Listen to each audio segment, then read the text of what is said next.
Ой туугандар, кичине мындай көңүл буруңуздар туугандар, кичине иреттешип түшүнүп алалы. Билебиз аны, мектеп куруш керек, жол салыш керек, эң нескиси айлыкты көтөрүш керек.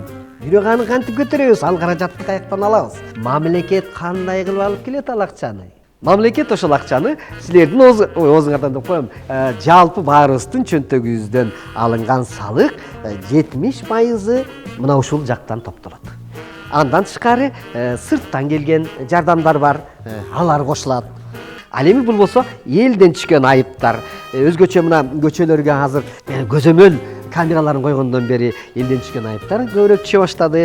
Мына ошолордун баары топтолуп келип, туугандар, мамлекеттик бюджет түзөт. Ал эми мамлекеттик бюджет болсо, жыл сайын мыйзам аркылуу бекилет, туугандар. Мына ошону баарыбыз көзөмөлдөп турушубуз керек. Анткени ал акча сеники, меники жана жалпы элдин акчасы да.